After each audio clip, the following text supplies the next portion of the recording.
तो कहानी है ममता की, जो शहर की एक जानी मानी मास्टर शेफ विनर है।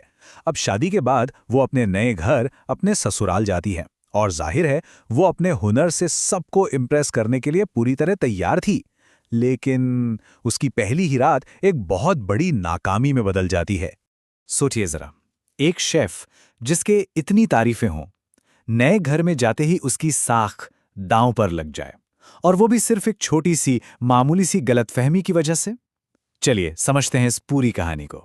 तो बात शुरू होती है ममता की पहली रसोई से। पहली ही रात थी और पूरे परिवार को ममता से बड़ी उम्मीदें थीं। सब बातें कर रहे थे कि भाई घर में तो मास्टर शेफ आई है।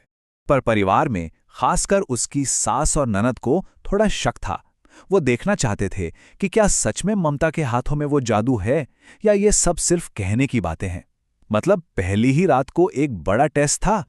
ममता तो पूरे कॉन्फिडेंस में थी कि खाना ऐसा बनेगा कि सब उंगलियां चाटते रह जाएंगे। लेकिन हुआ ठीक इसका उल्टा। खाना बिल्कुल बेस्वाद बना, पूरा परिवार निराश और ममता हैरान परेशान कि आखिर ये हुआ कैसे। अब आता है कहानी का सबसे दिलचस्प हिस्सा। ये पूरा का पूरा मामला, ये सारी गड़बड़ सिर्फ एक छोटे से वाक्य की वजह से हुई थी। देखिए, हुआ ये कि ममता किचन में तैयारी कर रही थी। उसने स्वाद के लिए ढेर सारा लहसुन काट कर रखा था। तभी उसकी सास किचन में आती है और उन्हें लगता है कि शायद खाने में एक बहुत जरूरी चीज तो डाली ही नहीं जा रही है। और बस यहीं पर सारी कहानी पलट गई। सास ने तो सिर्फ एक सवाल पूछा था, खाने में लहसुन नहीं डलेगा? मतलब क्या तुम लहसुन नहीं डाल रही हो? पर ममता ने उसे एक आदेश की तरह सुना, खाने में लहसुन नहीं डलेगा। एक छोटे से सवाल और जवाब के फर्क ने सब कुछ बदल दिया। और यहीं से शुरू हुआ बेस्वाद खाने का एक लंबा सिलसिला। ममता ने तो मान लिया कि इस घर में लहसुन खाना मना है, और बस उसके बाद उसका हर बनाया हुआ खाना फेल होता गया। यह सिलसिला पूरे एक हफ्ते तक चला। पहले दिन का डिनर तो खराब हुआ ही, दूसरे दिन का नाश्ता भी बेस्वाद बना। चौथे दिन उसने यूट्यूब से देखकर एक साउथ इंडियन डिश बनाने की कोशिश की, वो भी फ्लॉप हो गई। और हद तो तब हो गई जब सातवें दिन पति अजय के दोस्तों को डिनर पर बुलाया गया और खाना इतना खराब बना कि अजय को सबके सामने शर्मिंदा होना पड़ा। अब कहानी में एक और अजीब मोड़ आता है। अपनी इन नाकामियों के बीच ममता एक बहुत ही अजीब चीज नोटिस कर रही थी। जिस परिवार में खाने में लहसुन डालना मना था, वही परिवार सेहत से जुड़ी हर चीज के लिए लहसुन इस्तेमाल कर रहा था। मतलब सास खुद घुटने के दर्द के लिए उबले लहसुन का पेस्ट मांगती थी। भतीजे गोलू को सर्दी हुई तो कहा गया कि सरसों के तेल में लहसुन जलाकर उसका धुआं सुंगाओ। यहां तक कि परिवार वाले कहते थे कि उन्हें लहसुन की महक बहुत पसंद है। ये सब देखकर ममता की उलझन और बढ़ गई। वो मन ही मन सोचती थी, ये कैसा अजीब घर है, समझ ही नहीं आता। हर छोटी मोटी बीमारी में लहसुन चाहिए, लेकिन खाने में नहीं। ये नियम उसे बिल्कुल समझ नहीं आ रहे थे।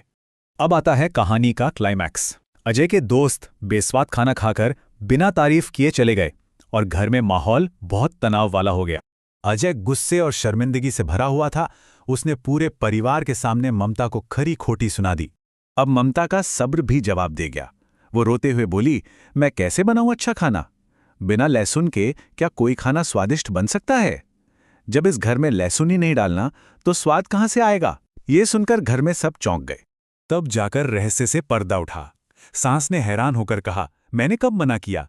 मैंने तो बस पूछा था कि क्या खाने में लहसुन नहीं डालोगी, क्योंकि मुझे किचन में कटा हुआ लहसुन कहीं दिखा नहीं। और बस इसी एक पल में सारी गलतफहमी दूर हो गई। और जैसे ही ये गलतफहमी दूर हुई, मानो सब कुछ बदल गया। ममता को आखिरकार वो आज़ादी मिल गई जिसकी उसे ज़रूरत थी, अपने हुनर को सही तरीके से दिखाने की। इसके बाद जो हुआ वो बिल्कुल किसी फिल्म जैसा था। एक छोटी सी बातचीत से हफ्ते भर का तनाव खत्म हो गया। ममता को अब लहसुन इस्तेमाल करने की पूरी छूट थी और फिर परिवार को उसके हाथ का असली स्वाद चखने को मिला। उसी रात ममता ने लहसुन डालकर खाना बनाया और नतीजा, पूरा परिवार बस देखता रह गया। खाना इतना स्वादिष्ट था कि सब सच में अपनी उंगलियां चाट रहे थे।